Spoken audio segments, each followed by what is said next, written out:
Soundless? I can't believe I did that whole fucking intro with no sound because I have to mute it when I load TFR into the fucking call. Because I don't want anybody else to have to endure the. So yeah, that whole good intro was completely lost to everybody but TFR. Damn it. We love you, TFR. TFR gets it all. You get all of our goodness. Yeah, that's how Angelo listens, you know? That's right. It's for Angelo. Yeah, well, I can't really cut up much this morning. I'm in mourning. Well, yes, it's 4:00. Everybody. What happened there, Walter? Something happened in the news.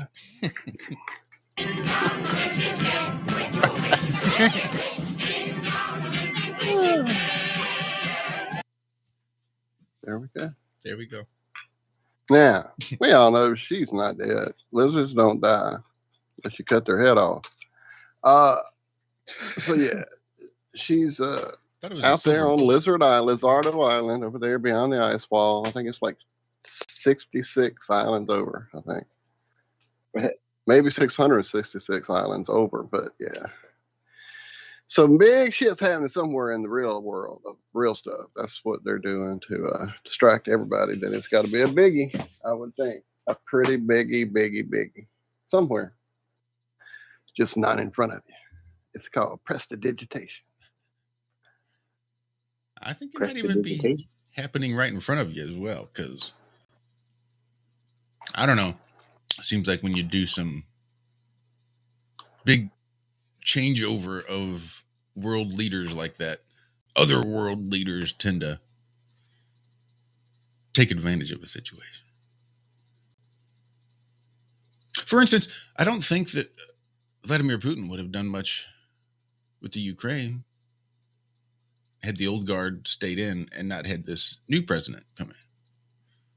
But with the uncertainty of a softer new president, he took it upon himself to think, hey, this will be the prime time for me to make this invasion.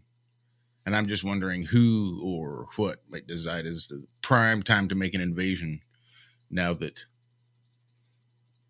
one of the world's superpowers is changing leaders after 75 fucking years.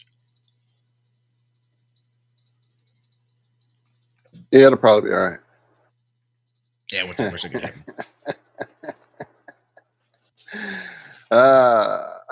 You said words I don't even understand. I mean, I know those words. Don't get me wrong. I know the word. I just quit it. Don't listen to them in that order. You just used them in. Yeah. I just don't tune in this season. Well, hell, I haven't tuned in the last 30 or 40 seasons, so I don't keep up with it. If you give me a plot breakdown, I could probably get up to speed. But right now, I'm so far behind on the show that, yeah. Nah, you can just catch out the first couple seasons. It's just a repeat after that. I figured that's what I got, when I did check in back in 2000. When was that? 2000? 2001? One of those years. I checked in and saw what was going on. I was like, oh, that's some funny shit. And I liked it for a minute. And then after that, I didn't like it anymore. So I don't tune in. I do not tune in. I loved your post, though. I think that was the best one. Josh. I haven't found a copycat post. Well, it wasn't really a copycat because I think he put it before mine, but all he said was Freddie Mercury is dead. Oh, that don't count. That don't count. That's kind of what I thought. No, yours was better. Yeah, mine was just a picture of Queen. The band Queen. The whole band, not just Freddie Mercury. Not Freddie, yeah. R.I.P. And that was epic. I caught me and Michelle caught quite the chuckle. Quite the old chuckle. I've heard it both ways. I've heard the Queen has all the power in England, and I've heard she has very little power. I don't really know. It depends on who she's eating. I mean, who you ask. Yes. That's true. I think we've had this discussion before, Josh. And I think you nailed it. You hit it right on the head, Zach. I don't think you could have been any more accurate had you tried. It's not necessarily a question of two separate viewpoints. It's one person saying the same two different things. Yes, the Queen has little power, The people hold the power. We give it to the prime ministers. The queen, that's just a figurehead. We just do it because it's the monarchy and it's easier than changing an entire new government like they did in America. We're just going to run prime ministers because really it's the people that hold the power. And that's what they tell the people. The queen wants to take it back, right? Exactly. She just snaps her fingers and Parliament's gone. Yep. Yeah. You have all the freedom that I will allow you is basically how that works. So is Charles king? He's going to be. How long does that take? Because he's old too. Have they ever had like a king that didn't live long enough to actually be a king? Because I know they have to have a ceremony and all that kind of stuff. Sorry. See, yeah, I don't know how that works. Oh, so. Because he's married. I mean, she was married, right? Queen Elizabeth was married. Why wasn't there a king? Why indeed? Did he die? I mean, she's been queen. 1977. He was 42 years old. When Mama died, I didn't know what to do. Anyway, yeah. I've been watching a lot of Elvis, sorry. But I don't think he was that old when he died. I thought he died before that. No, he was 42. The king? The king, yeah. I'll stop. No, I mean, to me, that's more real than what y'all are talking about. That was a true reign, and there was lots of upset. And that's when that. No, see, that's because Purple Rain was Prince. Oh, see, there we go. Purple Rain. Yeah, True Rain is the king, and Purple Rain is Prince. You ever see that movie with Eddie Murphy? Yep. Most likely. Chubby Rain. What's the name of the movie? Bowfinger. Nope. Never saw it. Him? Oh man, my God. Him and Steve Martin. Great stuff. Hilarious. Eddie Murphy plays him and then his twin brother that are like totally different people. Oh gosh, Josh, go watch that movie right now. Show's over.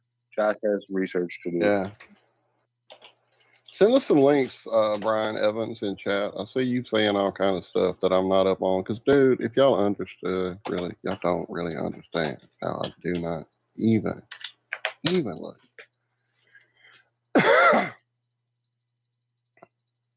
So link that up for me there, Brian, and catch me up to speed. He said something about, what did he say? Hang on. Wait, scroll. No, they say the head of state has no power. Dive deep, guys. Then he says, check on the death penalty in Jamaica. I'm so lost. Purple Rain just threw me all off. Is she being held accountable for her actions by the Jamaican courts? Frick, I don't know. I also heard that the Vatican had ordered all the funds and everything directed. Who? The Anakin? Vatican, yeah. Oh, the Vatican. I think you said Anakin. I'm like, wait, that's Star Wars. What are we doing? Anakin. Is this where we are now? Yep. I got you. The Vatican. The other show. I don't know why. Order 66 has been initiated. And what does that mean? Please help me understand.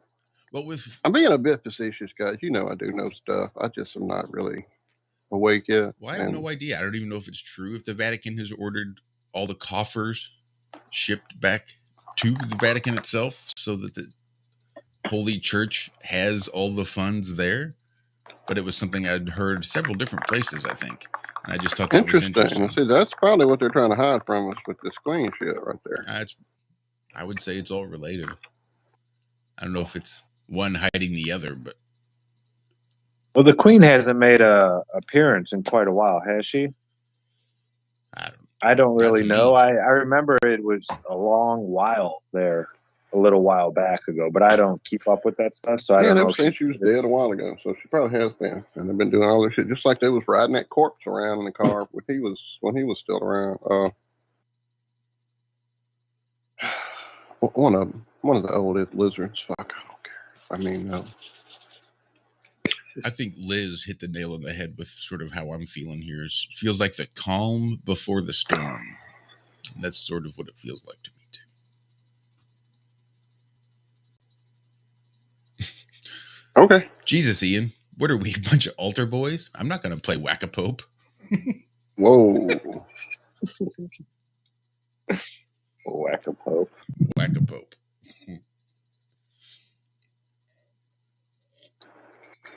Yep. What is up, Campbell? I see you there in chat. I haven't typed yet. I'll say it here now. Make it official.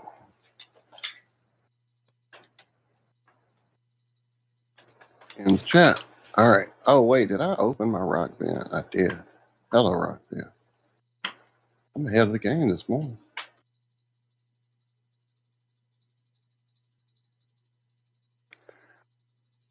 Well, I had thrown a thing or three in here that we could get to since we're all still trying to wake up a bit. Oh, yeah. Space letters.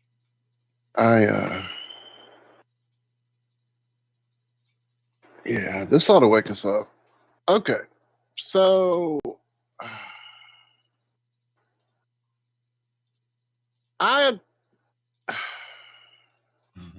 Yep. Okay. So, I've been in various versions of a form of customer forward, customer servicing types of industries a lot of my life. And in those times, I took pride in what I did due to my upbringing, and I did my job well. I got lots of commendations, promotions, cell phones, etc. for various jobs. I managed people. I trained them to have customer care forward and dealing with customer service issues. And I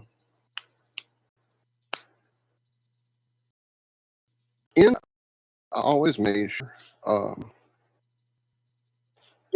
just courtesy, respect. Customers, here for us. We're there for them. So that's how I did it. And I understand the world changed. I get it. I know things got fucked all up. We know they did that. But over the last, say, 2-3 weeks, maybe, I have had at least 2 to 3 confrontations inside of stores due to people's just total lack of respect. I mean, I'm over them not saying welcome, thank you, have a great day. I'm over the basic shit not being done, but just utter rudeness. I'm over that. And we're going to have a manager come by and we're going to discuss training and all these kinds of things because, details don't matter. Except in this one case where apparently I walked in the store and got a job. Didn't know I did. Forget about my app. Don't know when I put it in. Don't got my check. Hadn't seen a check yet. No benefits. I don't even have a fucking cool shirt to wear. Bebopping hat, little apron, none of that. But apparently I'm working there now as I pursue purchasing a few things and get up to the front and find that I'm going to be the one scanning my groceries. And so I get up there, and in the one case, I get up and I'm fucking doing my new job that I don't even get benefits for, and something I know is a certain price scan's wrong. And after I finally had the third person come over there and be rude to me, I got the store manager involved. And it was like, number one, I don't work here and I'm doing your job. If I'm doing your job, then fucking be polite to me about shit around this job that, number one, I wasn't trained for. Number two, I don't put the fucking prices on the stuff at your fucking store. That's your job. Now, I get to another day and I have an item that I'm scan and I do and I blip and I blop and I go through and I do and I get my stuff and I start heading to the door and somebody puts their hand on me and I'm like, excuse me, well, sir, you didn't pay for blah, blah, blah, blah. I'm like, yes, I did. So we had to go and we had to watch fucking films and watched me scan their fucking cat litter that made a noise when I scanned it, but apparently what it was telling me was the item wasn't found. Well, again, that's not my fucking job that I didn't get trained for. And I'm pretty much over it.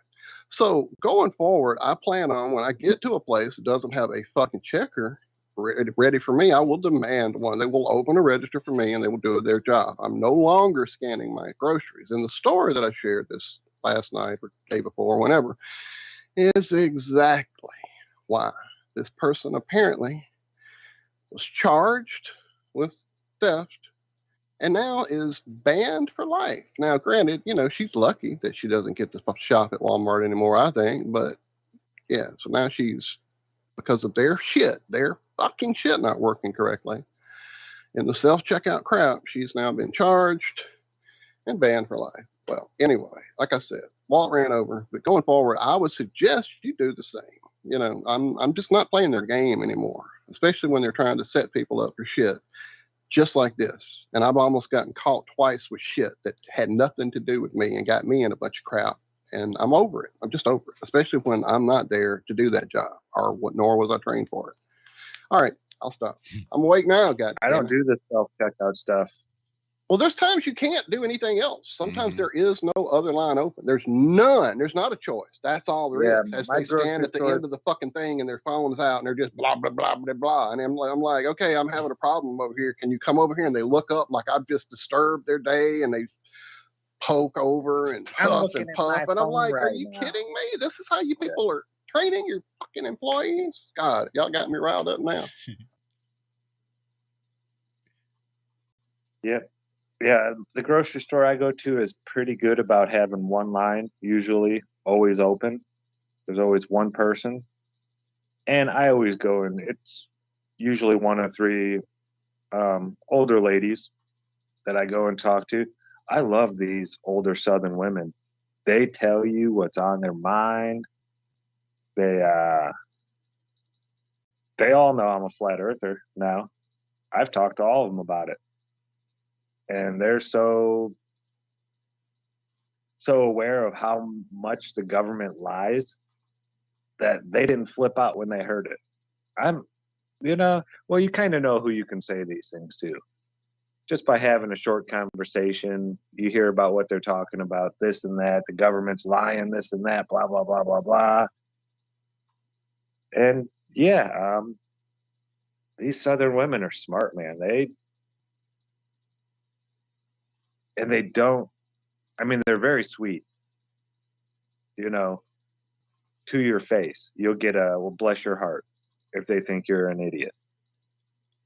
But if they're talking to you about like the government or something like that, they don't hold back.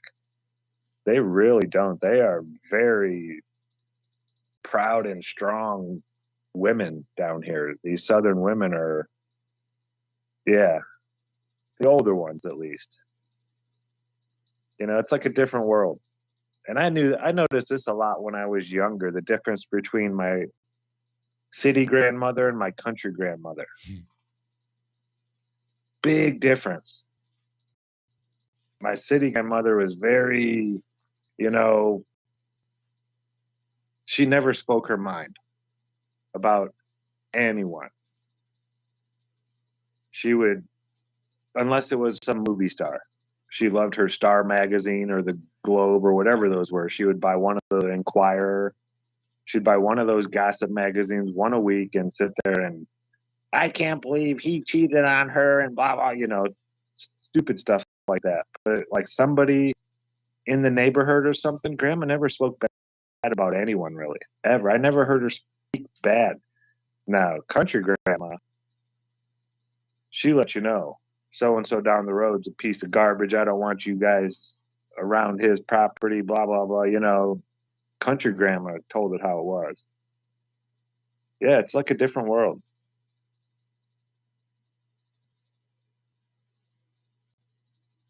Interesting. I had similar grandmothers.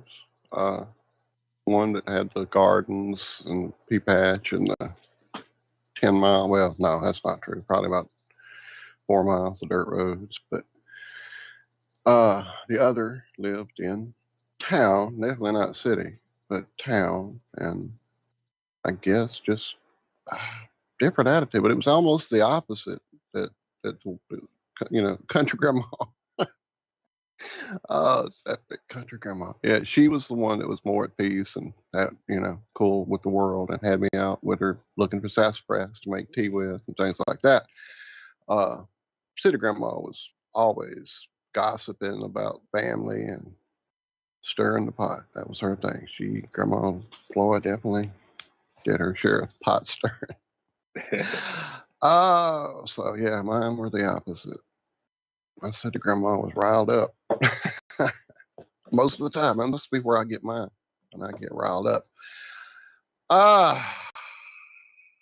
I'll calm down. I'll have a bit more. What is it? I think I'm doing honey banana. Yeah, I'll have some more honey banana and chill. So this is from the Insider. So take that with whatever you want to take it with. A cardiologist. This is not the cardiologist. Yeah, not cardiologists in general. Not most cardiologists. Not some. It starts off saying a cardiologist says. My neighbor Dave. She's seeing. Huh? My neighbor Dave, who's a cardiologist. So a cardiologist says she's seeing a rise in 20-somethings with heart arrhythmias caused by herbal supplements. And then it goes down here, and then it says cardiologists say unregulated supplement industry is causing their young patients to show up with their heart problems. Dude, are you fucking kidding me? Where's the story? Insider. Send me the link, because I don't see it right here. Now it's cardiologists, plural, told Insider. People under 30 are developing heart problems from taking herbal supplements.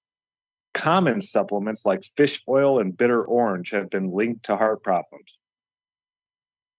Dude, I'm about to snap.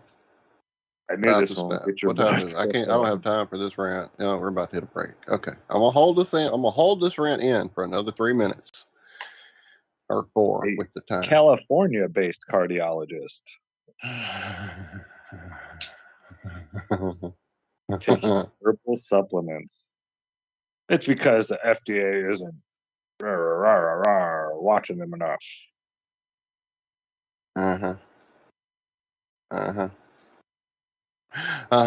The fish oil that I was subtly informed by my eye doctor that's what was keeping me from having to wear bifocals at the advanced stage I currently exist in. That fish oil that has obvious benefits to your cardiovascular system is what that does. Is what it's all fucking about. All right. Nope. Holding this one in. Lipids, fatty acids, and omega-3s. Nothing says heart damage like omega-3s. Right. Yeah.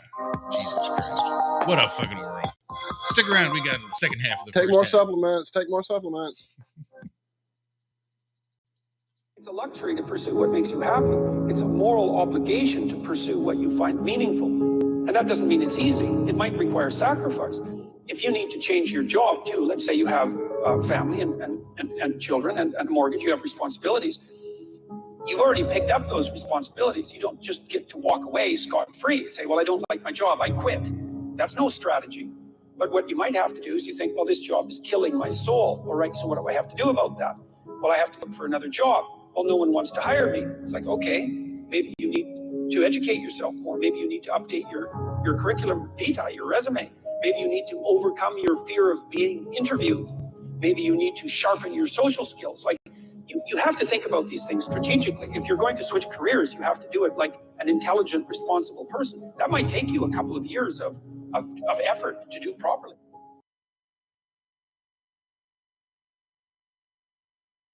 It's amazing how people have been raving about Aya Life all over Facebook. They've been posting their testimonials just because they want to get the word out because it's worked so well for them.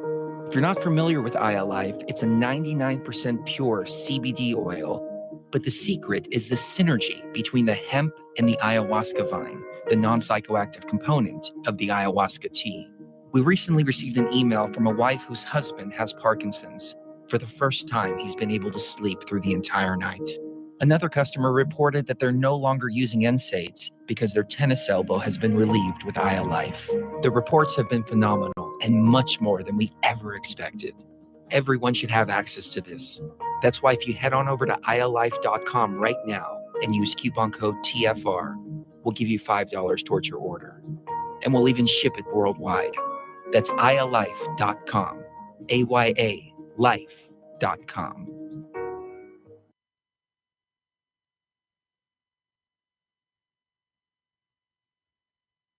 For millennia, mankind has been searching for answers to the big questions, such as, where did the universe come from?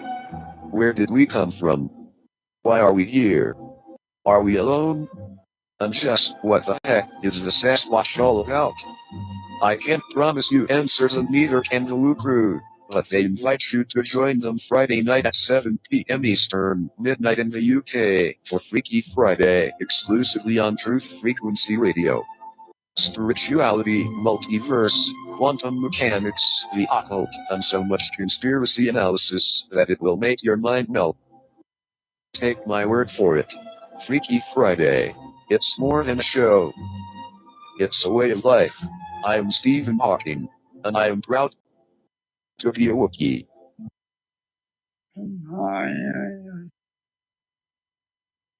No hate, no hype, no fear.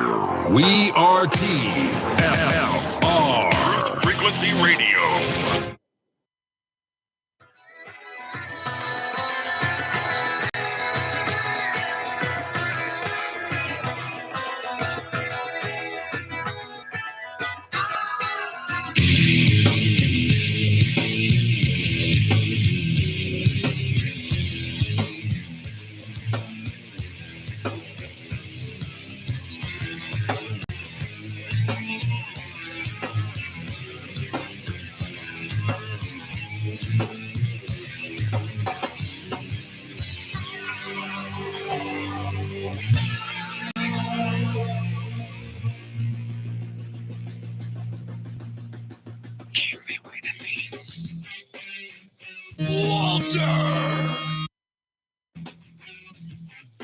Right?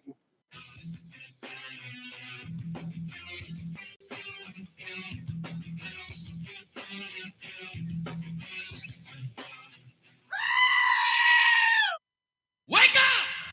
Well, pitter patter, let's get at her. And welcome back. Second half of the first half kicking off right now. Welcome back. Welcome back. Welcome back. I see some people heading to showers. I see some other people heading to bed. I see some people heading to work. You guys have good days doing all those things.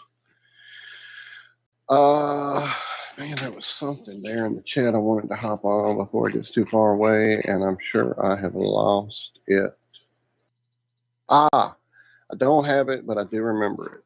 And I'm going to get to your thing. I saw it pop up, Zach, but this will go away again in my head, and it won't get back. Billy Zig in chat, what's up, brother? We need to get you on here. I've said that. We've said that. We haven't done it yet. We need to do that. Anyway. Oh, did I miss it? I may have. It's been a while. Anyway. Yeah, it's been a minute. Sorry. I'm half asleep again. But anyway, the whole point was he said about the when we were talking about the Queen stuff, something about the 25th of September.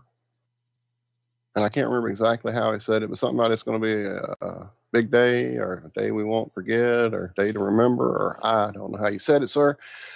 Drop that back in the chat. I've gone back and I did have it highlighted. It is gone.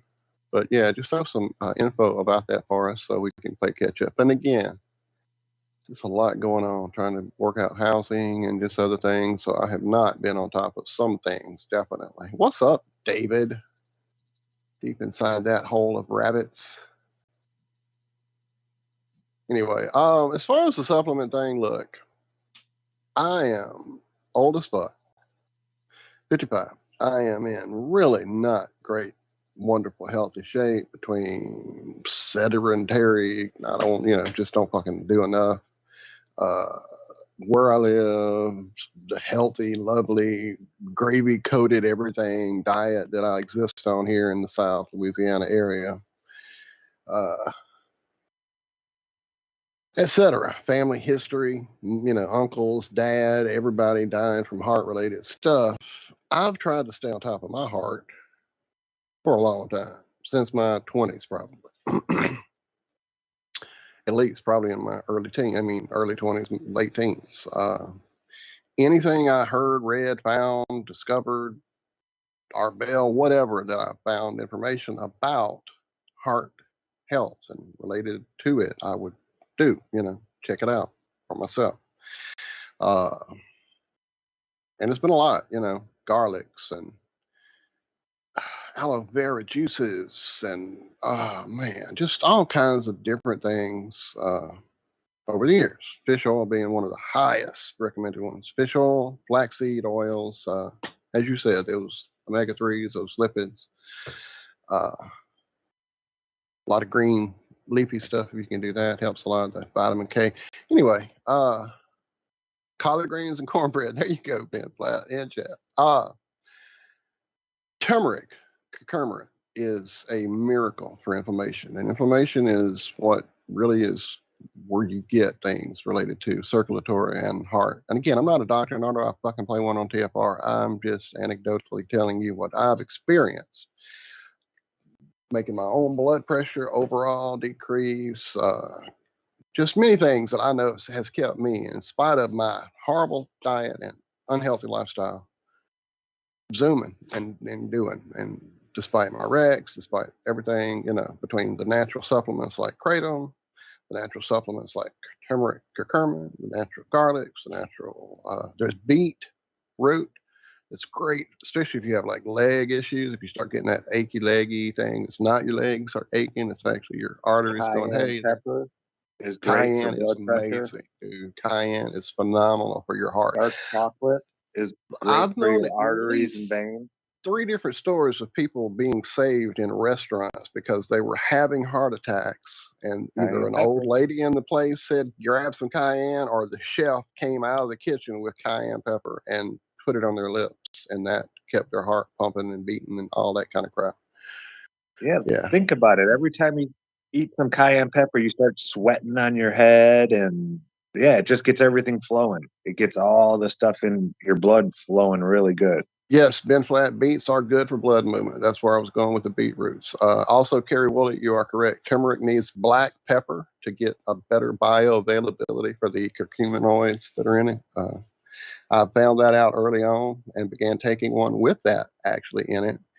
And then since that worked, I actually for a little while couldn't find any like around here, and online it was way ridiculously expensive.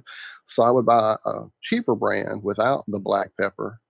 And because I make my own gel caps or fill my own gel caps for my turmeric, for my kratom, I was literally filling gel caps with black pepper, really finely powdery black pepper, and taking those along with my turmeric and my kratom.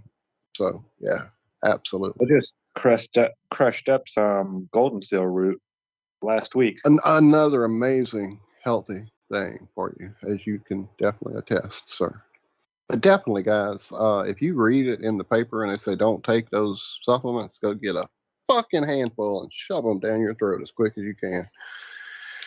Now, granted, quality control is a thing. Lab processes are a thing. Quality is a thing. You don't just go buy off-the-shelf crap at Walmart just because it says Spring Valley. In fact, that's one of the worst ones you can get. You definitely want to look into the company and how they do it and the amounts of what they're giving you, and then check the history, because even though that's what they say they're giving you, they may have been sued 80 times for not actually having that on the label.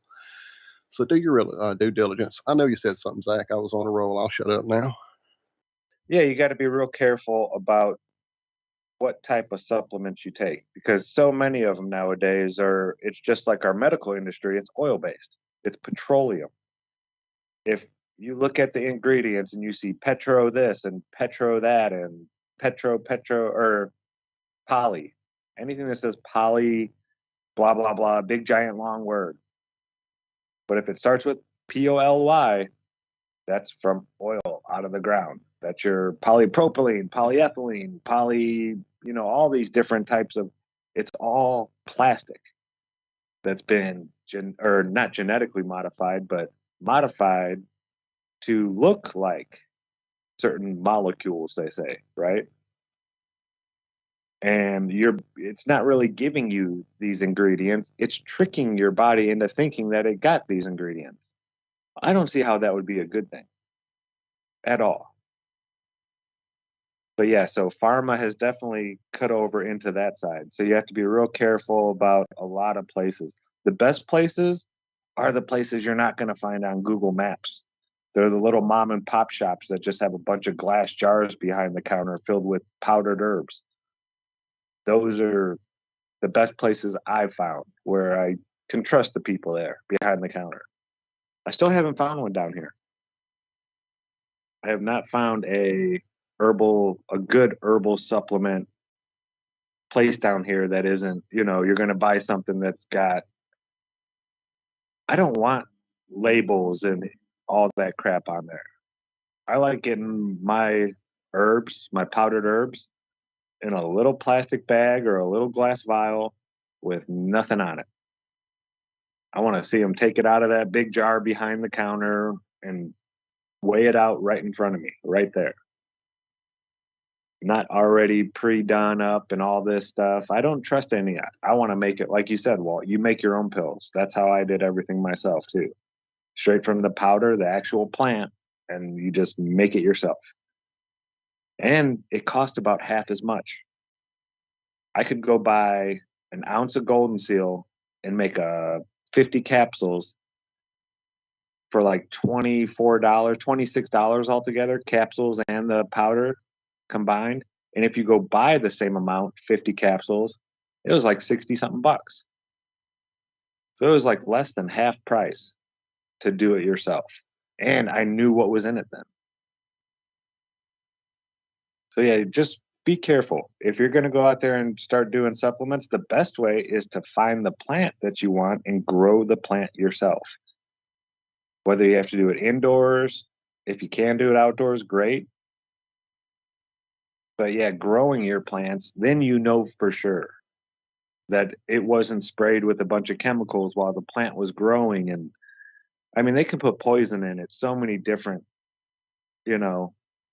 parts of the process. And you really want to know what you're putting in your body. And yes, Campbell, that is pure wisdom. Water and a good walk cures a lot.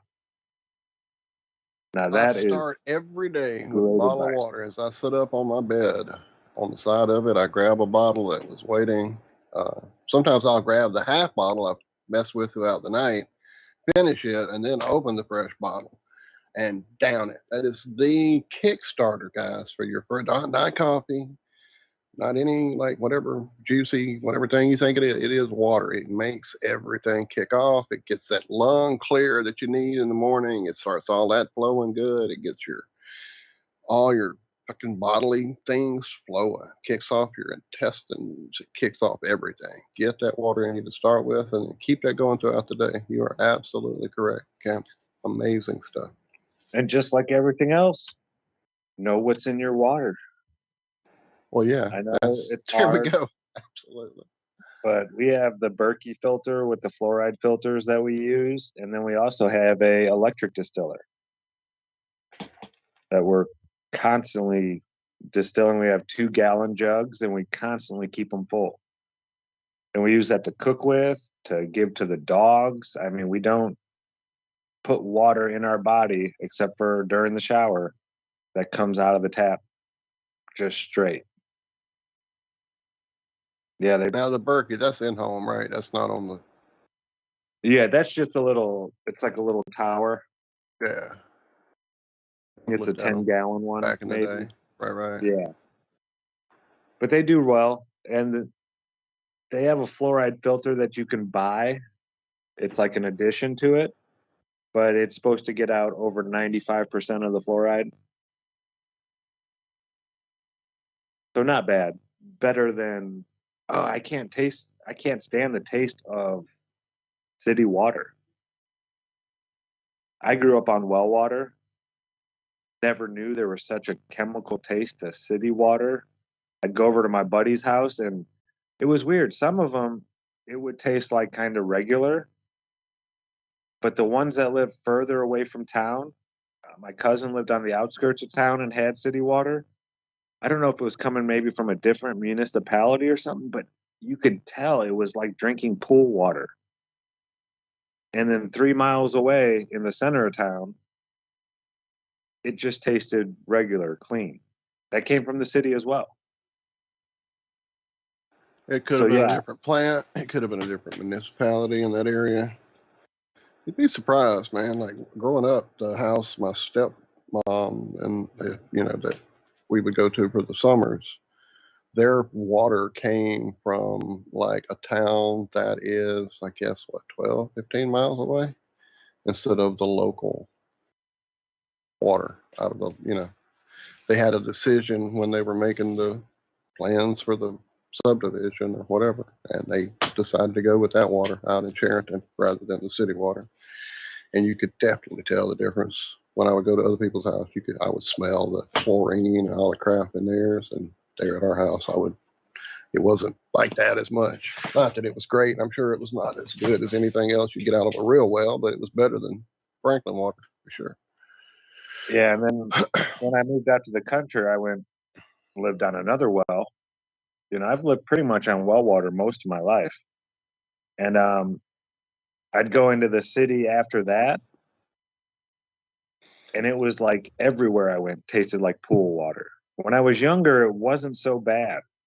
But as I got older, it seemed like all city water just had more and more chemicals applied to it over the years. Now, that could just be an area thing. But yeah, because I drank the water straight out of the tap out in the country. It was a well on top of a big giant sand dune. It was some of the best water I ever drank. But then I'd go back into town, one of my buddy's house. And I remember one time, no, it was my mom's house. I was going to take an aspirin. I had just gotten out of surgery. And I was hurting. So I took an aspirin for the pain, or ibuprofen or something like that. And I wasn't even thinking about it. And I just filled up a little bit of water out of my mom's tap and drank it, and I spit it out instantly. I mean, it was worse than pool water. It had so many chemicals in it. I was like, how do you drink this? And she's like, I don't even taste it anymore. It's like, oh my God, Mom. Yeah, it's crazy. The difference in water just from 5 miles down the road. I don't even know how we got on water. Oh, we were on the supplement thing. Yeah, supplements and suggestions from chat.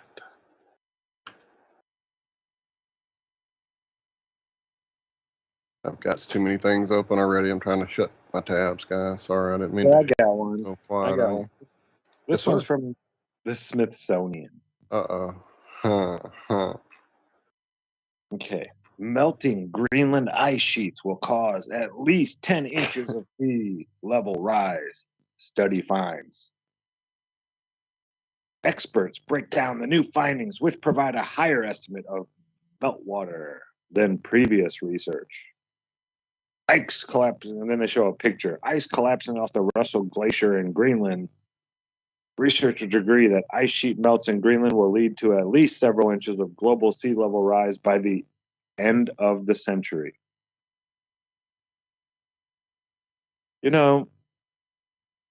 I could say that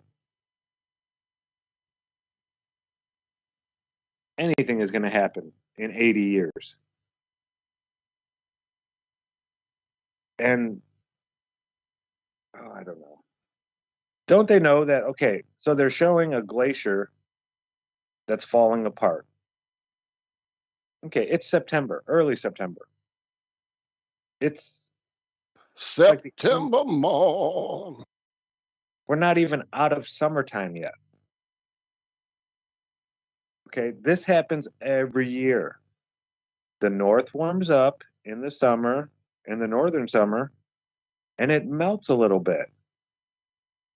But guess what, guys? Don't worry, because in like 6 months, 5 months, it's going to be really cold up there, and all that stuff that melted is going to freeze again.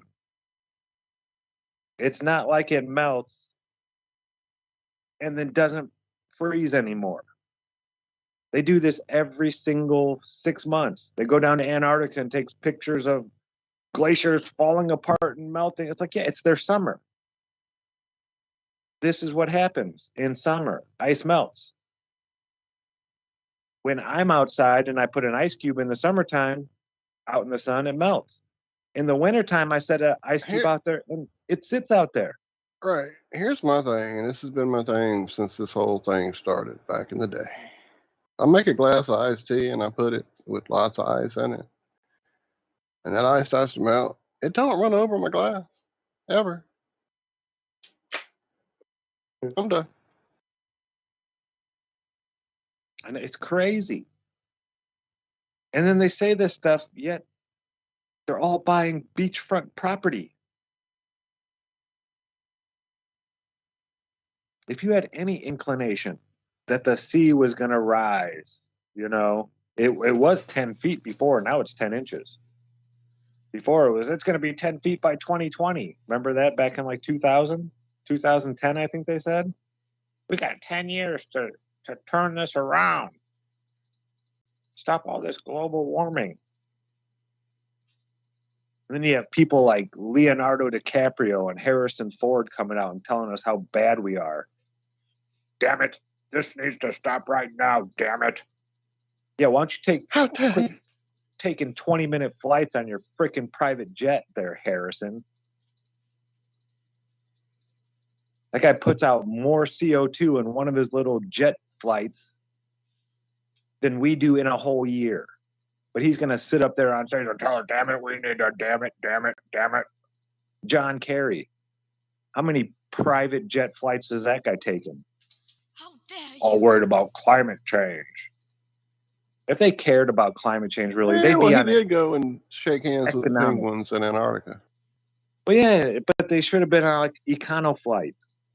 If they were really worried, they'd be sitting next to a bunch of other passengers, not wasting all that CO2 for one person to get from here to there.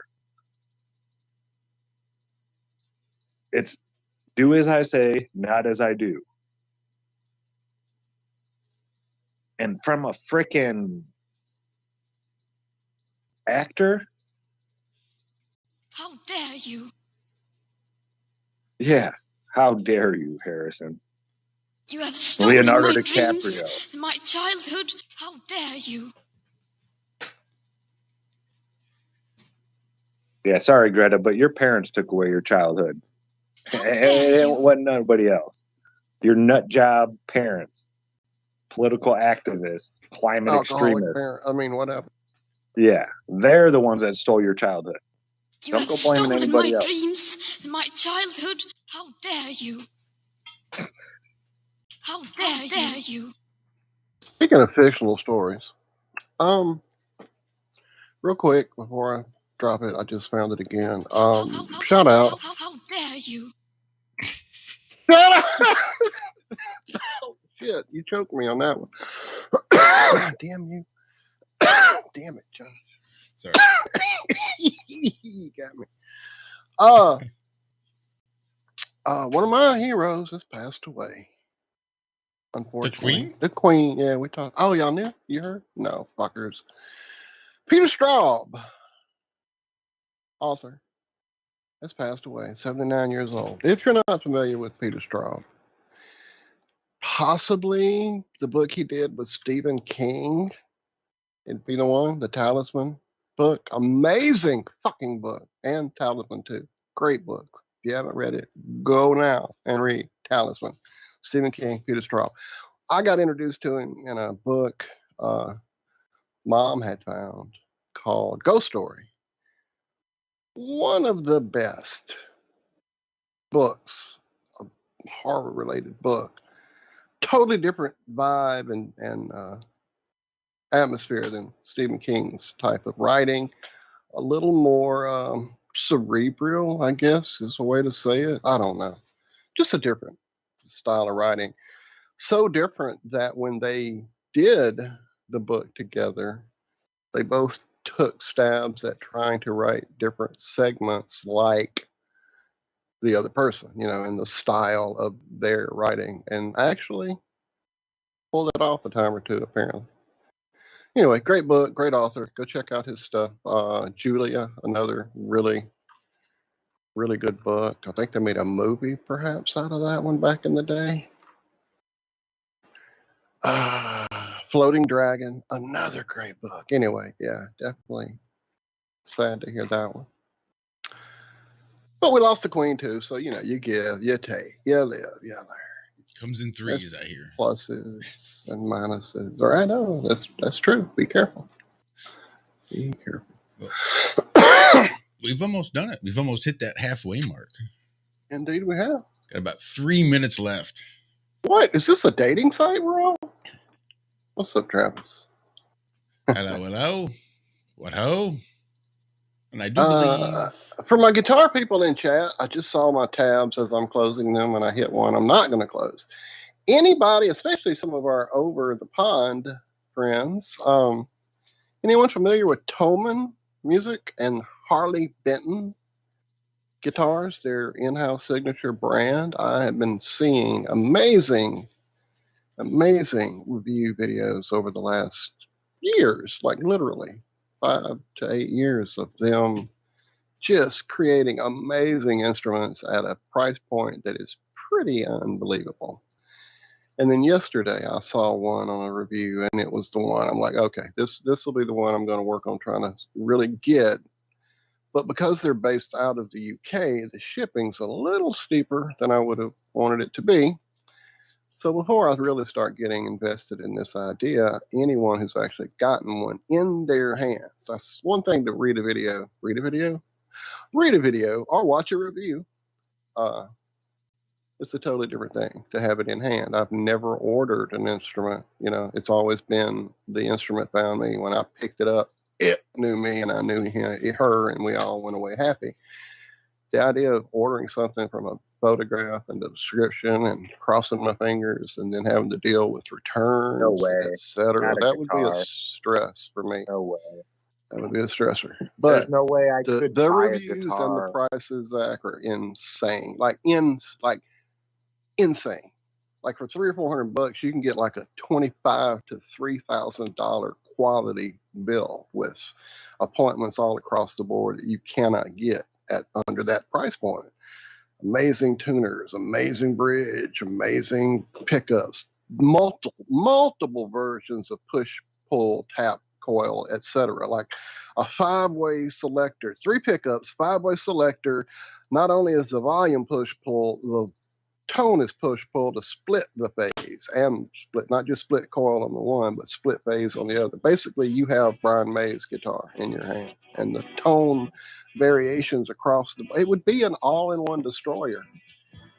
I don't know. Just anybody out there who's had one in your hands, give me a heads up and let me know if I should be excited. All right, that's a break. I'll shut up about guitars. I won't ever shut up about guitars. And that brings us right there to the halfway point. We'll be right back. iHeartRadio. Woo! Makes you want to move. When you have a great melody, a song Lasts forever. Instantly connected. I love it when the beat goes. Did you know you can listen to Truth Frequency Radio on iHeartRadio? Just download the app to your smart car, smartphone, or smart TV and get the best of TFR wherever you are. iHeartRadio. I'll see you there.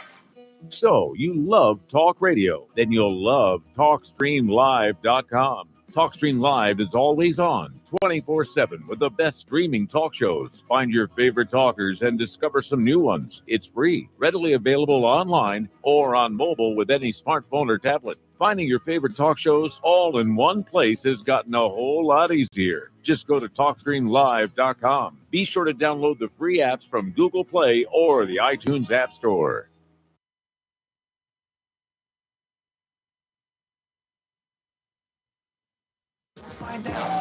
This is about why I say what I say, do what I do. Expression goes, the proof of the pudding's in the eating. We'll find out. Been a long day for y'all. I just finished the last meeting. I made it clear to President Putin. I told him, corn pop was a bad news. Bottom line is, I told President Putin, I got hairy legs. After 2 hours there, we looked at each other like, okay, What next? You've heard me say this before again and again. I'm going to keep saying it. Come on, man. I made it clear. Well, I tell you what, I'm following the rules, man. This is about why I say what I say, do what I do. I did what I came to do. We'll find out. We'll find out. This is about why I say what I say, do what I do. Expression goes, the proof of the pudding's in the eating. We'll find out. We'll find out. Biden said he invade Russia. You know, that was a joke. This is not a kumbaya moment. Let's hug and love each other. Folks, look, I caught part of President Putin's press conference. I told him, come on, man. I'm going to keep saying it. Come on, man. And so it was kind of after well, anyway. This is about why I say what I say, do what I do. I did what I came to do. We'll find out. We'll find out. This is about why I say what I say, do what I do. Expression goes, the proof of the pudding's in the eating. We'll find out. Я думаю, что для всех очевидным является тот факт, что президент Байден, когда конкретно там завтра, послезавтра, это вопрос коллеги на рабочем уровне определяться с составом этих делегаций. Не было никакой враждебности, наоборот, наша встреча происходила. Я думаю, ничего сложного не скажу.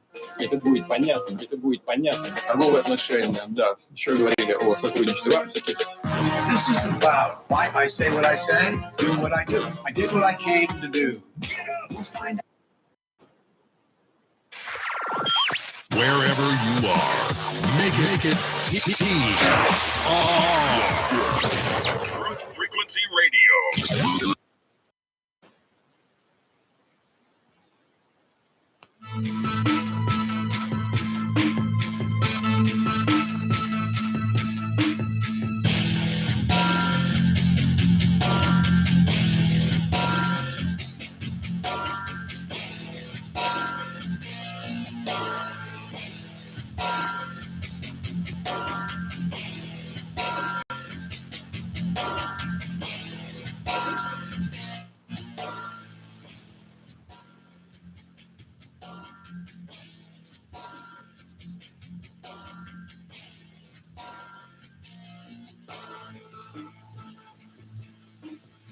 Good morning.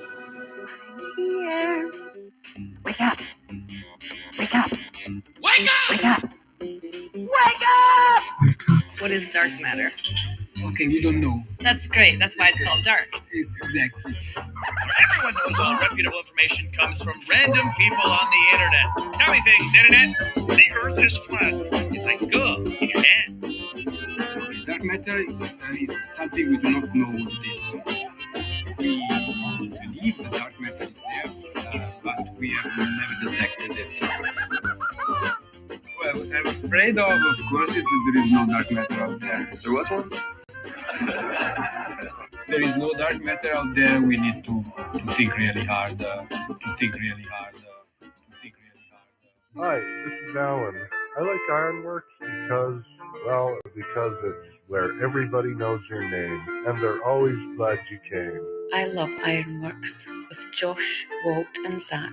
It's like sitting in your front room having a cozy chat with your best friends. Hi, it's Diva here, and I just want you to know that Ironworx with Josh, Walt, and Zack, it's definitely my favourite dose of reality. Come join the family and keep it flat. Why sleep in when you could get your dose of iron in the morning? Listen to the Ironworx on TFR. This is Enlightened Dawn. Roses are red, violets are blue. Iron Realm Media is the best on the planet. To this show, I will forever be true. You guys are truly the best, and I love you guys. I'm so thankful to have you in my life. Do you like listening to space letters from Never a Straight Answer? Then tune in to The Ironworx with Zack, Walter, and Josh. Break clear of the fear on The Ironworx and become an Iron Scout. Ladies and gentlemen, Alex Jones here. You're listening to Iron Realm Media. I listen all the time, and it's the best truth show out there. Forget about the mainstream lying. Get your weekly dose of iron.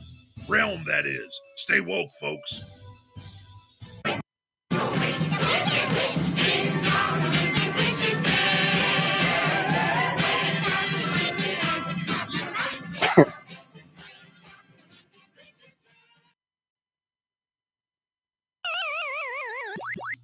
And welcome back to the Ironworx. Right now, kicking off the first half of the second half. Right. Welcome back. Thank you there in chat, Vertec. I appreciate it. I was sending out links from directly on the guy's review for the Harley Benton guitar I was interested in, and he had it linked apparently to the UK store, which I didn't realize. I've been looking at the US store in the UK. It's free shipping. That's where they're located. But in the States here, it's 70-ish with just a guitar. And then if you start getting the case with it, any kind of additional whatever, they have some little packages with amps, and it's about time for a new amp too. So, if you're going to do it, go all in. I've heard good things about their electronics as well. So that's where I start getting into the excessive amounts of shipping, which, granted, for the deal, you're still way under the price point of what you would get. And I'm probably going to jump in on something.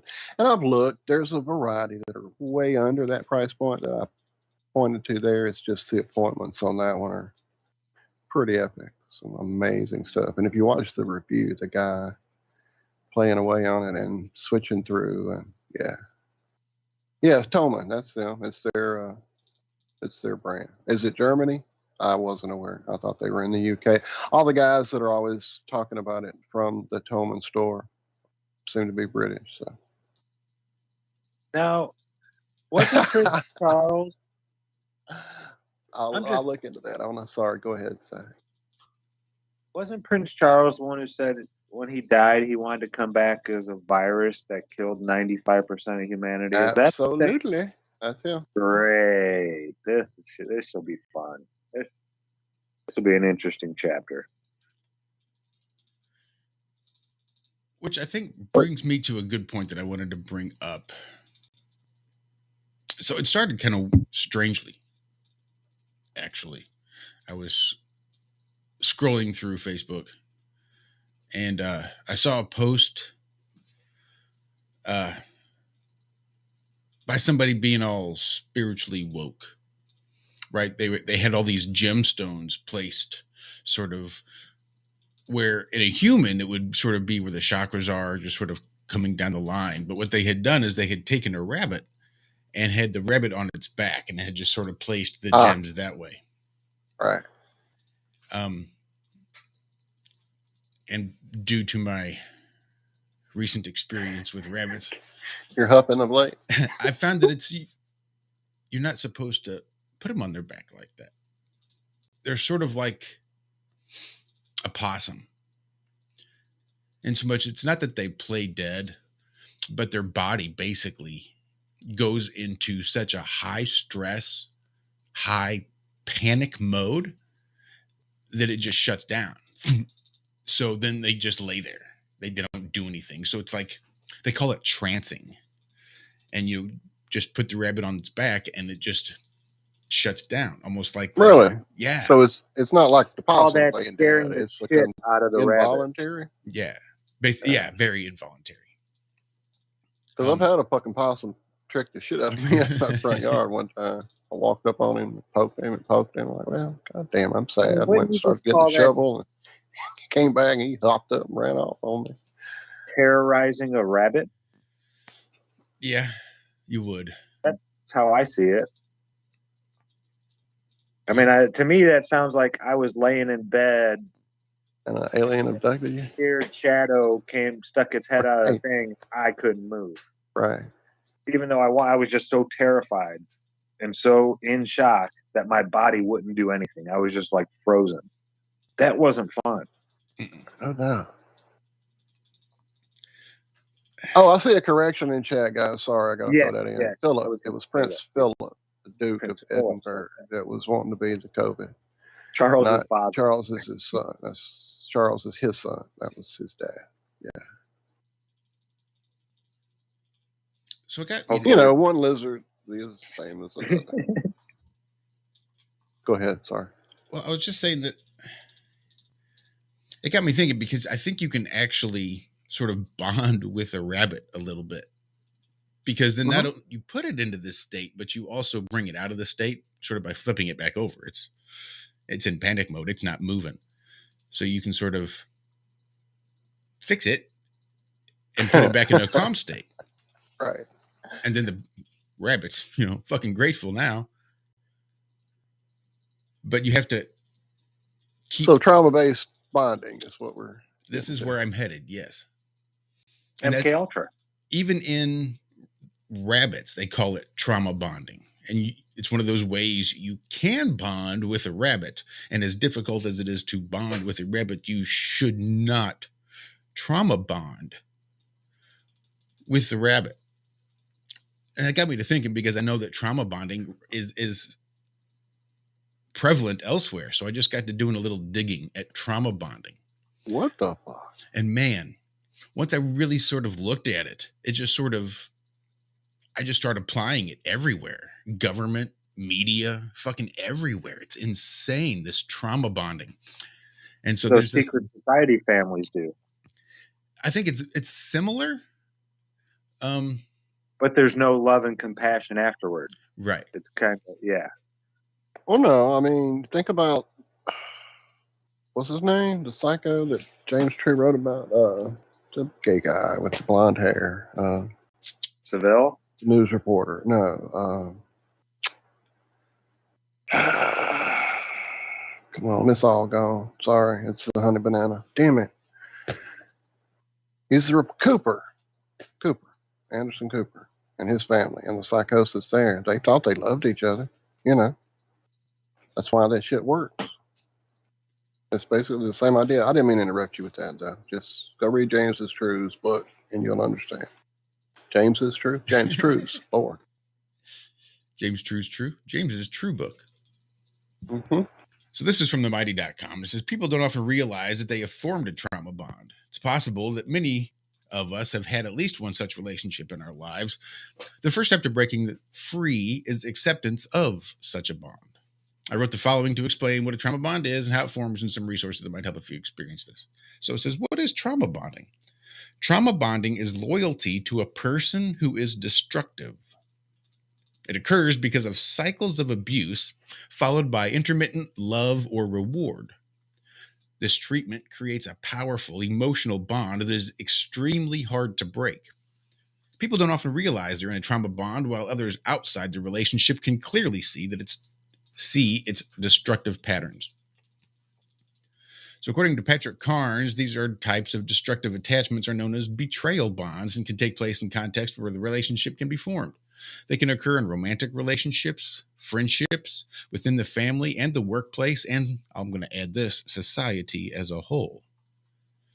So the 7 stages of trauma bonding. Number 1 is love bombing. They shower you with excess love, flattery, and appreciation in order to gain your affection. Number 2 is trust and dependency. Try to do everything to win your trust and make you depend on them heavily for love and validation. Number 3, criticism. They gradually start criticizing you. They blame you for things and become more demanding. Number 4, gaslighting. When things go wrong, they tell you that it is your fault. They make you doubt your own perceptions and manipulate you into believing their narrative. 5, regaining control. You no longer know what to believe, but your only way of experiencing the good feelings of stage 1 is by giving in and doing things their way. Sorry, number 5 is resigning to control, not regaining. Loss of self, number 6. When you fight back, things get worse.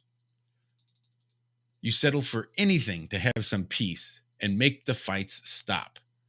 You lose all your confidence. Number 7, addiction. You get addicted to the highs and the lows. Your body is on a constant cortisol cycle. Cortisol high, stress, and craves dopamine, the pleasure. This creates a cycle of dependency that feels a lot like drug addiction. Now, some common signs that you're being in a trauma bond with someone: a pattern of non-performance. The person constantly promises you things and constantly lets you down. You feel that you don't even like or trust the person anymore, but you cannot leave. Your friends and family have advised against the relationship, but you stay. Others seem disturbed by the things that happen to you, but you brush it off.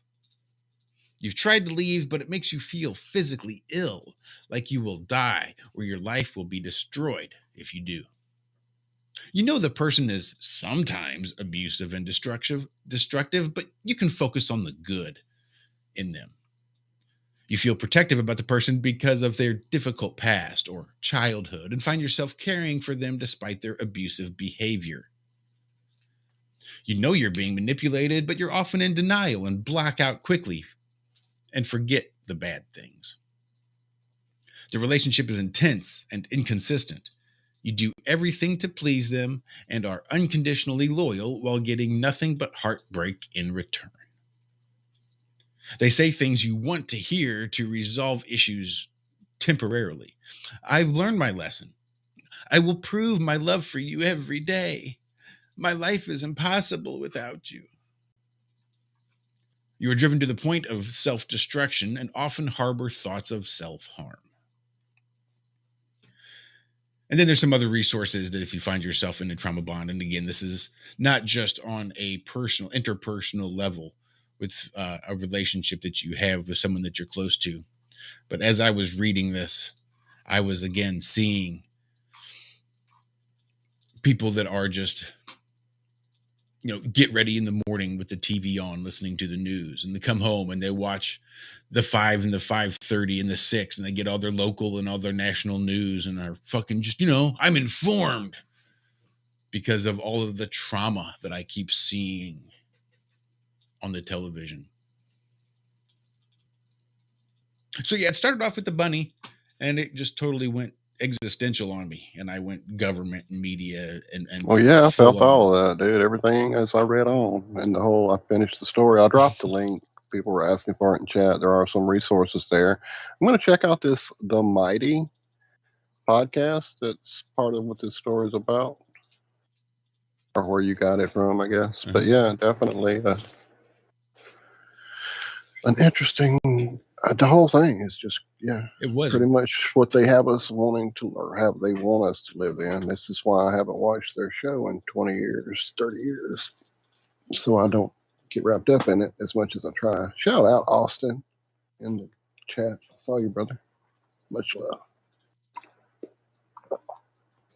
Great show with he and Jaren. Yep, epic.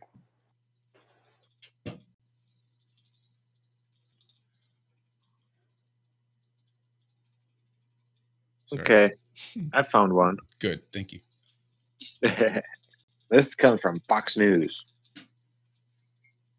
U.S. launches Minuteman III ICBM in show of nuclear readiness.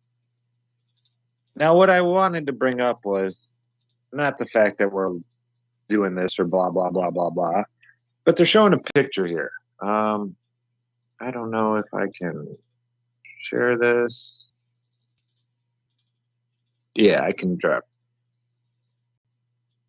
But it says U.S. Air Force launched an unarmed Minuteman III, blah, blah, intercontinental ballistic missile test at Vandenberg Space Force in California. So, if you don't know what an ICBM does, it goes supposedly up into like space almost. It goes way up into the atmosphere and then travels a very long distance, to another continent, intercontinental, and can hit a target supposedly from a really long ways away. Well, the funny part is the picture of this thing taken off and everything. It's like a time lapse. It looks just like a NASA launch. Same arc, same everything.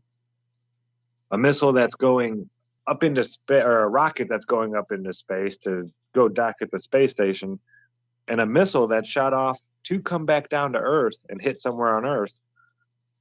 Pretty much take off, it looks like, at like the same trajectory. It's I just think it's so telling.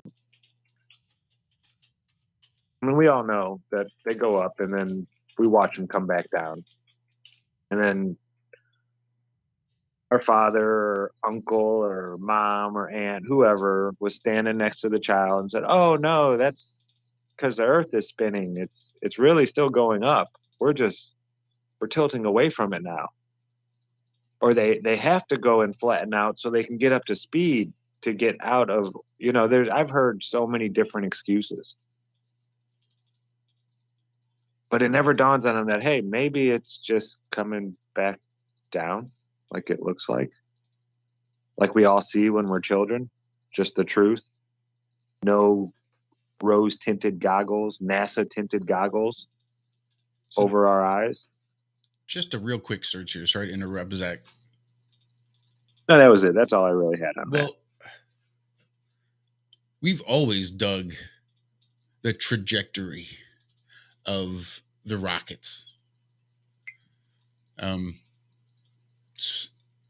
You could look at the Iron Realm Media logo and sort of see that trajectory of the rockets. And they say they don't shoot rockets straight up because, they got to go fast, and they don't have enough time to go fast enough if they go straight up, you see.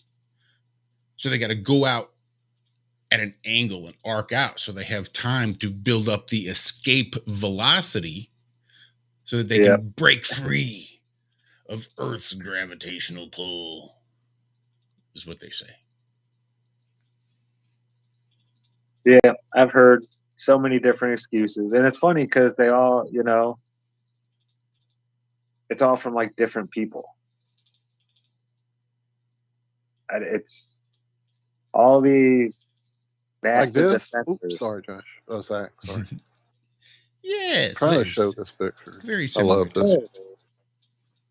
this one. I love this one. One of my favorite ones you made. So there it is. The life, the actual life image that our logo mirrors.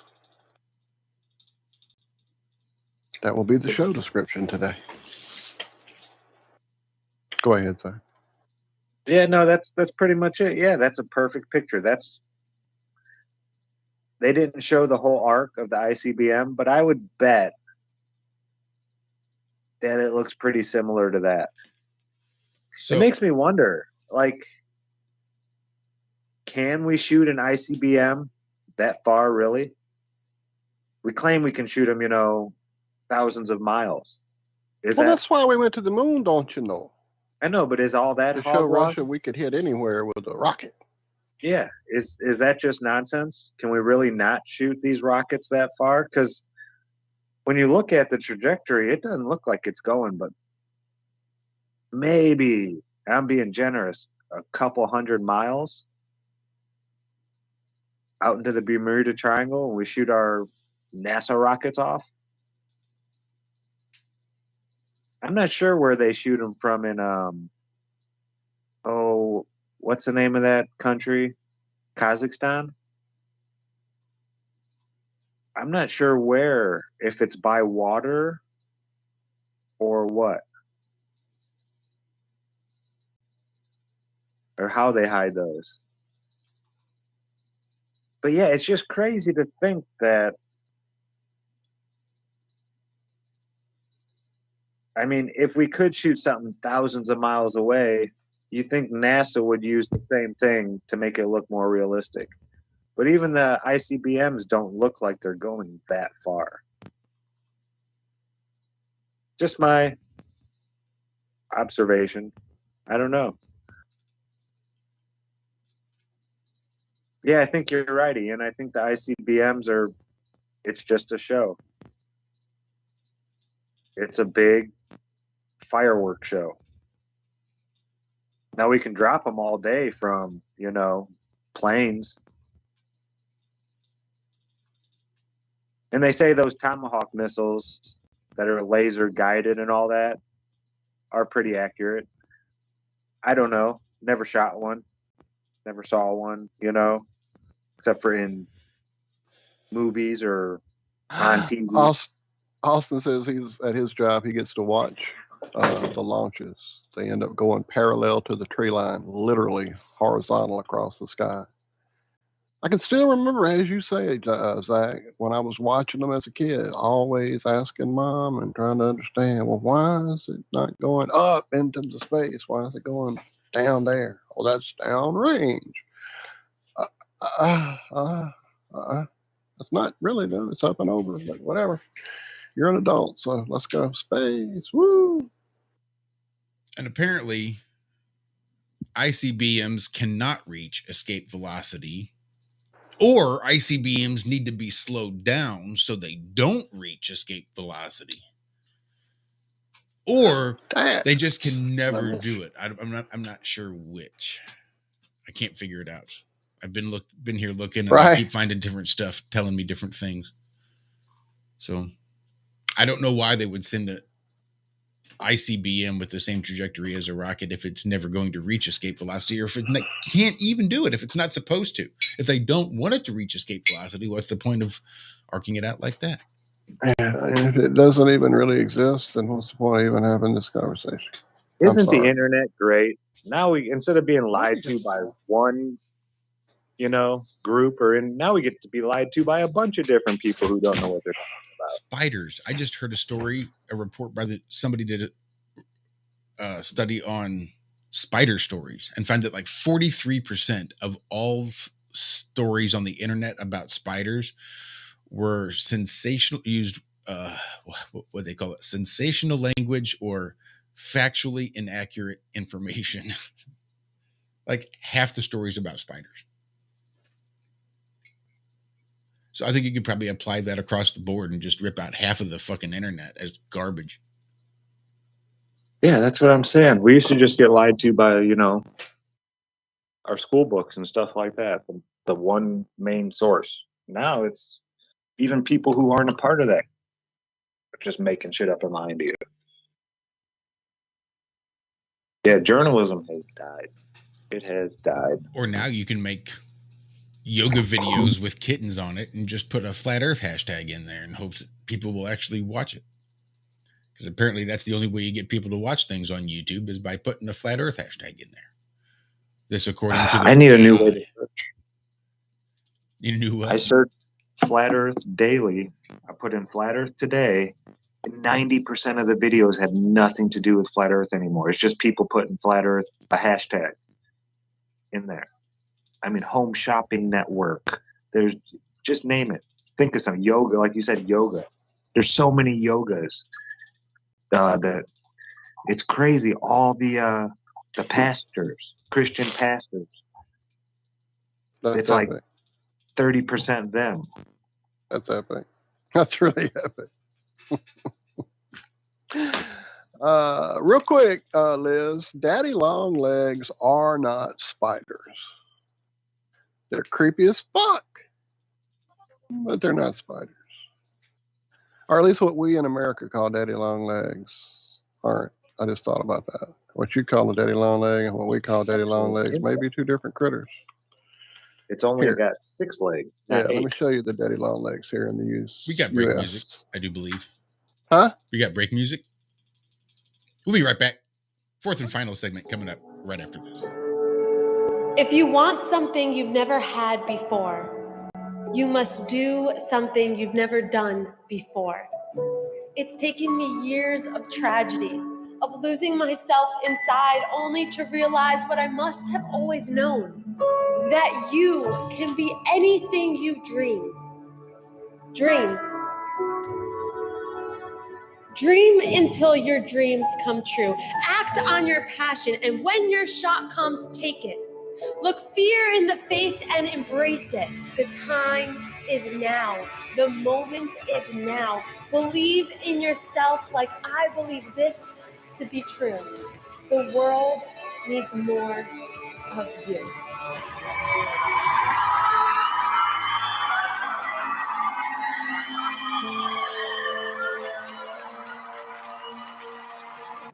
Hey everyone, it's Chris Gio, founder of Truth Frequency Radio and host of Beyond the Veil.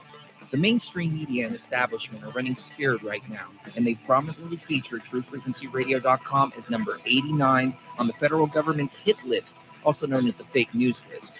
which is essentially a list of sites slated for censorship on Facebook, YouTube, Google, and other social media. Now is the time for you to get involved. Share your favorite TFR shows far and wide on forums and social media. Tell your friends and family about your favorite shows. If you're a business owner, get in touch with us to feature your product or service right here on TFR. And if you haven't done so already, become a TFR supporter now and get unlimited commercial-free downloads in high quality. Visit truthfrequencyradio.com/sign-up. Thank you for making TFR the leader in independent and uncensored talk radio. Truth Frequency Radio, your protection from deception. If there's something you want to achieve, you can achieve any freaking thing you want as long as you know what the goal is. That's why goal posters or goal boards or even just telling someone what your goals are, writing them down is so important, because once you can identify your goal, it makes it so much easier to work towards it. And that's something that I think our children are not being taught in the school system right now, is how to set a proper goal. It's like, hey, what do you want to achieve? Well, the teacher gave me these things I want to achieve. Okay, well, what's that going to do for you? Well, I don't know. The teacher said I had to do it. Okay, that's great, but it doesn't teach them the logical thought process or the creative thinking process to develop a goal and then reverse engineer what they need to do to accomplish that goal. And we need more of that true goal setting in our society. Oh, yeah. Otherwise, we just have a bunch of sheep who have no idea what they're doing. They're just bumbling around. Don't be a sheep, be a goat. They're more creative and adventurous anyways. Be an ornery goat. You're listening to the Truth Frequency Radio Network. No hate, no hype, no fear.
And welcome back. Fourth and final segment of the Ironworks kicking off right now. So, I did a little learning today. Nice. Turns out, Liz, that there may be a complete just misunderstanding all across the board. So, what I grew up calling Daddy Longlegs apparently is actually called a Granddaddy Longlegs in the rest of the world. And there is actually a spider species that is called a Daddy Longlegs. Here, let me show on my screen the differences here. It would seem the ones that are these to the right corner here, the little single body, there's no thorax, it's just total one body segment, and there are 6 legs, 3 on each side. Always reminded me of the Johnny Quest dude, little character at the beginning of Johnny Quest. That's what I always think about when I see what I call Daddy Longlegs. But there is actually a spider called the Daddy Longleg, which is a spider, as you see, 2 segment body, thorax, etc., 8 legs. So I don't know what you're referring to. If you actually have these Daddy Longleg spiders, I'm sorry. If you have the Granddaddy Longlegs, just they're cool. They don't bite or anything. The only thing about them is if you squish them, they have this weird, bizarre stink that comes off of them. Not like a stink bug, just totally different. And the only reason I know that is because when I had to crawl under the length of a double wide trailer to help my uncle work on air conditioner ventilation at midnight, 1 o'clock in the morning, there were probably 1.6 million of these things crawling all on the bottom of the floor, of ground down there, or ground, whatever. Literally a carpet of these things that we had to crawl across to get. to that for my grandma because it was a emergency situation. Whatever. I don't know Yeah, the they reason I was eat tortured in that lots way. of little bugs. But Fucking those were bugs are always all over. safe to play with as a child Yeah, they're because safe. They don't bite. they do bite, but they can't bite through our skin. It's not strong enough a bite to actually puncture our skin and, hurt us. So they're not really a danger to us, but they do eat lots of pests. Yeah, I've got pictures of both here. I think they were both in Indiana of an 8-legged, the actual spider, and then one that looked exactly the same pretty much, but it had 6 legs. And I think Liz was talking about what we call a mayfly or a mosquito eater, which throws a whole nother facet to this whole what discussion. did you just throw in the mix? Right. Holy shit. Because what Liz was talking about, she said, is called a crane fly. Crane fly. A crane fly. Lord, let me look that up. Looks like We've got a whole menagerie going. Or a mosquito eater is what we call them. I've always called them growing up. Ah. Is that the one with the wings? You know what we always called them? Male mosquito. Yeah, that's what truly, that's what we always called them. Those were the male mosquitoes. They didn't bite. They didn't come after your blood. And, poor lady. Anyway,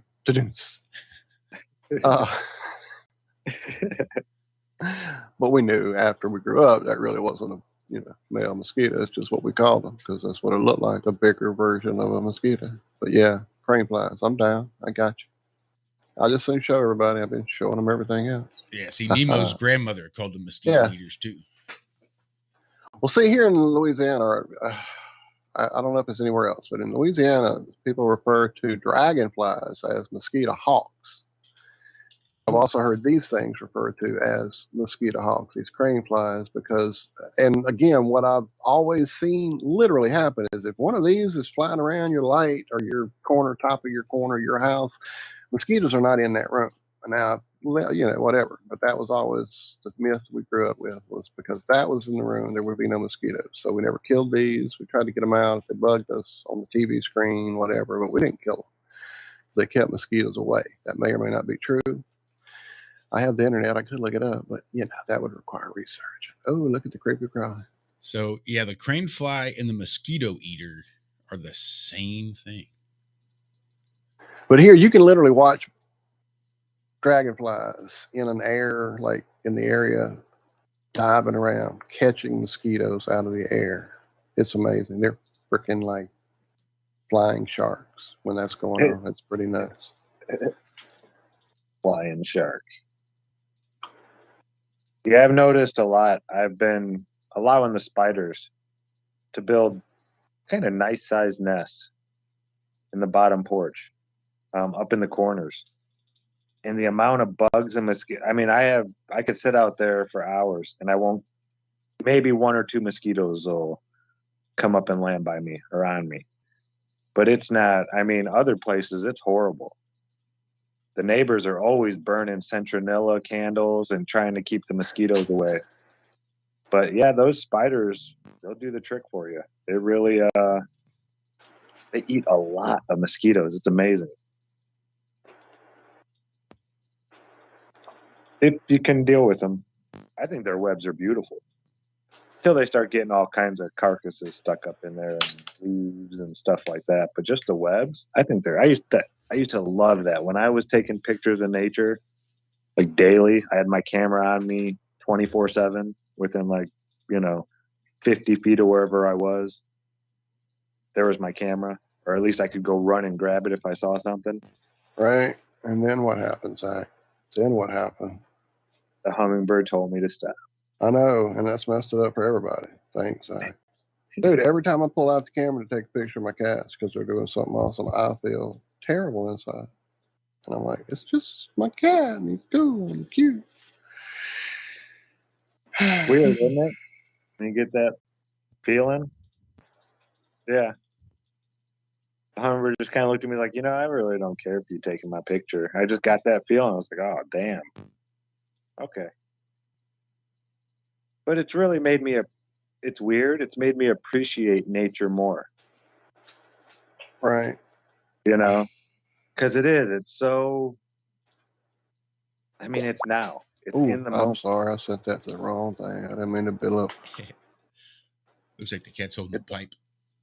Well, that's why I sent this picture that I took. Because if I'm going to condemn my soul to whatever, I'm going to at least share the fun. Oh, I didn't share the picture. Damn it. You know how to work this thing, Walter.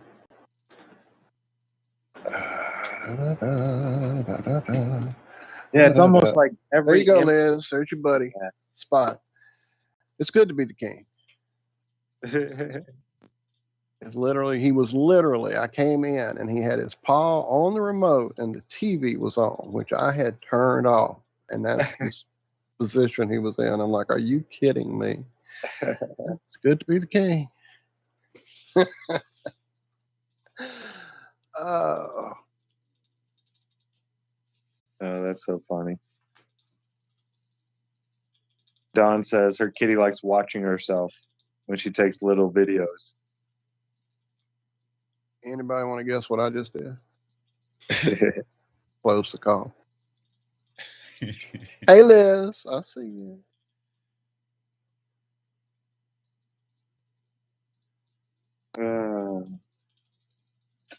But yeah. I'm sorry, Josh. Go ahead. I was just going to say, Awesome and Awesome made a comment in chat saying, imagine people talking about bugs and how good they taste, like a type of steak. What the fuck? I remember being maybe 8 or 9 years old. And we had a little deer hunting cabin out at Lake of the Ozarks here in Missouri. And it was like no running water, no electricity. It's like rustic. My dad and his brother cut down the trees on the land and used the trees to like build a log cabin. So there's like wood stumps and lots of old wood laying around. And my cousin and I, being 9-year-old boys, were out fucking around, getting dirty, playing in the mud and the dirt in the woods, and came across an old stump and dug out like 8 or 10 big, fat, juicy grub worms. My dad says, why don't we just fry those up? And we'll see how good they taste. So sure as shit, right into the frying pan with just a touch of bacon grease. Fried them up. You want to know what grub worms fried in bacon grease taste like? I don't know. Do I? Bacon. No shit. And I think that's probably going to be about the same with all bugs. If you have a garlic heavy dish, your crickets will taste like garlic. I don't fucking know. Yeah, I know they say you can live off of them. Eat enough. I know all my ROTC buddies in junior high and high school were always grabbing crickets and grasshoppers and eating them for the girls and, impress them. Get lots of dates up. And then I went to the bug place here in New Orleans when it first opened, and they had like a whole room where you could pick out your bug. They would cook your bug for you. You eat your bug, like a whole cafe area dedicated to eating bugs. Not gonna do it. I had a buddy who would eat Craig Homike. We called him Mole. He got that nickname from... He'll eat it. He'll eat anything. Well, when he was a baby, he curled up into this little hole thing in the corner of his crib, and he would like hide down in there. So they nicknamed him the Mole. But anyway, $1 through all the way up till like 9th or 10th grade, and then he quit doing it. But you offer $1 to eat that thing crawling on the ground, no matter what it was, or up in the tree or in the windowsill, didn't matter. You give him $1. He'd just walk over there and eat it and then come up and take your $1. It was the grossest thing I ever saw. Centipedes, all kinds of stuff. It wasn't just anything that was still alive, he'd eat it. Like, yep, just come up and come over and grab your $1. Like, y'all are dumb. That's what he would say. I wouldn't do it. No thanks. But yeah, Craig Homike. I'll never forget that. One day in Spanish class, there was one of those little millipedes, one with a bunch of legs, not quite a centipede, where they're bigger, but the millipede is smaller. Yeah, the millipede. He went up and just grabbed it. Rolled up into a ball, and he just threw it in his mouth, chewed it up. Sounds just like those ROTC guys I grew up with. Oh, man. No way. So before we get out of here, the guys who might be watching this on a video device, I just thought this was interesting. I found this story about the Webb tarantula. What is it? Tarantula Nebula that we have a new image of here. Let me make it bigger. This is the Tarantula Nebula, courtesy of our quadrillion-dollar JWT, James Webb Telescope. These artists should be pissed off that they don't get their names recognized for all this. So is this a NASA, ESA, OSA? Dude, I just wrote a song. NASA, ESA, OSA. Webb Aero Productions Team. That's what this is from. Like you read it on the side here. NASA, ESA, OSA, STISA, Webb Aero Production Team. Good God. Okay, so from that, click around, boom. These are the high resolution images that we've been getting from JWST. This is what we got early on. Oh, they're trying to line it up. Okay. And that's like, yeah, okay. I see stuff like that when I look up. And then we get to this. Where you at, David? Get your app ready, sir. Pick one. So is this somebody's coffee with a light at the bottom of the cup? What the fuck? Look. That's from 32 million miles away, this swirly images. The Phantom Galaxy. Dun, dun, dun. Combines data from the James Webb Telescope and the Hubble Telescope. I thought the Hubble didn't work no more. I thought it was broke. That's why we need a JWT. Here's what's that place? Jupiter. Yeah. With the lights on top and bottom now, because that's how it looks when I see it through my binoculars, with lights on the top and the bottom, and this convenient little star out here to the left with the. That looks like birds on the water to me still. Yep. Every time I see that now, I see birds in the water. Here we go. The Cartwheel Galaxy. Wait, Cartman? What? 500 million light years away. Now they've admitted Cosmic that if Cliffs. you saw raw images, it would just be black peppered with white dots. That's what comes back. The image that look up and see? The artists see, is the same thing we see. If I go out and take a picture with the P900, that's exactly what these artists start working with. And they add all the colors and all the stuff from data. The 5 galaxies of Stefan's Quintet. Shout out, Stefan, author of our amazing intro song. Can be seen here in a new light. The galaxies appear to dance with one another. Oh, I'm sorry. It was NASA, ESA, CISA, not OSA, CISA, and STISA. Fucking Jar Jar Binks over here. NISA? There was one? There's the Potato Galaxy, I believe they call that. The Potato Galaxy. Oh, that's my favorite. Wait, what happened? President Joe Biden released one of the Webb's first images. How did he get a hold of it first? President Joe Biden. That's what it says. President Joe Biden released one of the Webb's first images on July 11th. And it's the deepest and sharpest image of infrared image of the distant universe to date. Because they ripped it out of his coloring book. I got to see this one up Good close. job, My Joe. God. Oh my God. We'll put that on the fridge, on the national fridge. Good job, Joe. Guys, come on. Come on. Do people really look at this and think this is what is it? Oh my God. You know those glasses you can get at Christmas where you look at the Christmas lights through it and it turns it into like kaleidoscope it? Like, you know, if you smoke a joint and put those on, you have a lot more fun. That's what this looks like. Exactly like those images that you get looking through those prismatic glasses at Christmas. Fuck. All right, that's enough of that shit. Yeah, those guys are paid way too much. David showed that he could do it in, just minutes and throw together the exact same picture with an app on the phone. Yeah, exactly.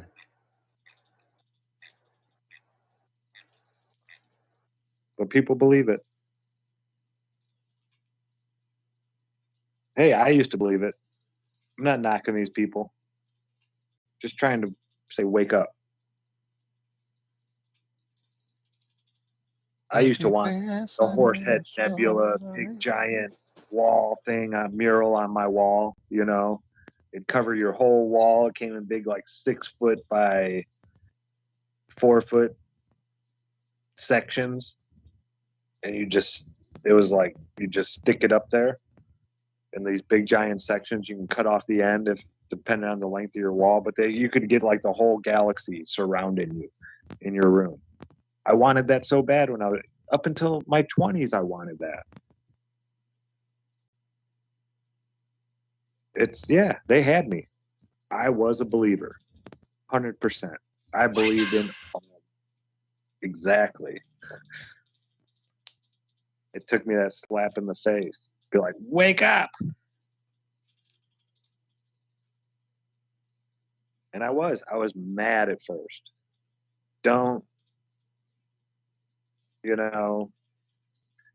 Anger is one of the stages. Mine went pretty quick because there was so much to learn, It was coming at me 100 miles an hour that I was mad, but then all of a sudden it's like, well, okay, how does this work? I want to go learn about this. So the anger didn't stay with me all that long. But yeah, it's something that all of us had to go through, will go through. But yeah, people just look at it and use your common sense and your logic. If they're saying they can do things that only they can do, it is no different than the priest of old saying, oh, I can walk into the temple and talk to God, but you can't. Only I can hear God. You don't get, and then I'll tell you what he says. No different. No different at all. Give me a minute. I'm heading over here behind the veil for a second. Just a second. I'll be right back. I'm going to the veil. Hang on. Okay. I'm back from the veil. And oh my God, what do you guys hear this shit?